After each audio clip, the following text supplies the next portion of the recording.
Puro. Marami pa siyang nakasalubong na tao, pero wala pa ring bumibili sa kanya ni isa. Sa sobrang pagod, nakakita si Maria ng espasyo sa gitna ng dalawang bahay at nagpa siyang magpahinga muna rito. Tumindi ang lamig. Habang hawak ang posporo, nakaisip siya ng ideya. Kung magsisindi ako ng posporo, baka sakaling mainitan ako. May isa pang naisip si Maria. Pero pag nalaman yun ni tatay, baka wala rin siyang magalit sa akin. Pero hindi niya na matiis ang lamig. Siguro naman hindi niya mapapansin kung magsindi ako ng isang posporo. Kumuha siya ng isang pirasong posporo at sinindihan ito sa malapit na kahoy. At laking gulat ni Maria, naging isang malaking pugon ang posporo. Naramdaman ni Maria ang init.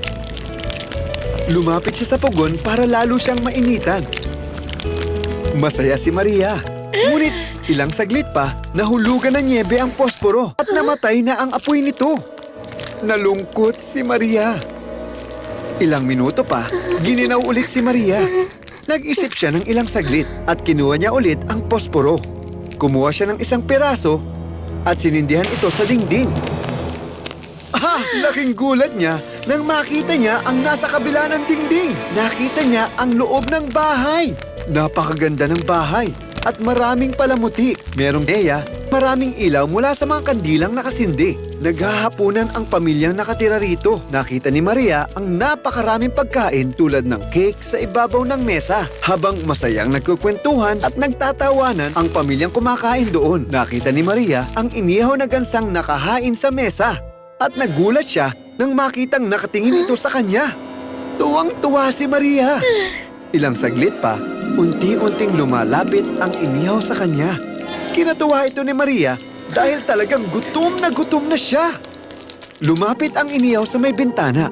Nilapit ni Maria ang kanyang kamay para abutin ang sanay kanyang hapunan. Ngunit naubos na ang apoy ng posporo at nawala lahat ng kanyang nakita. Hindi na niya nakikita ang nasa loob ng bahay. Lubhang nalungkot si Maria.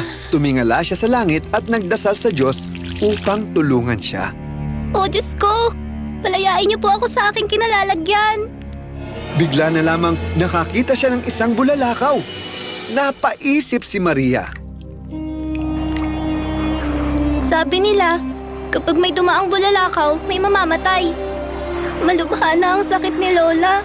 Ibig bang sabihin wala na si Lola? Siya na nga lang nagmamahal sa akin. Habang umiiyak, kumuha ulit siya ng posporo at sinindihan ito. Hindi siya nagulat nang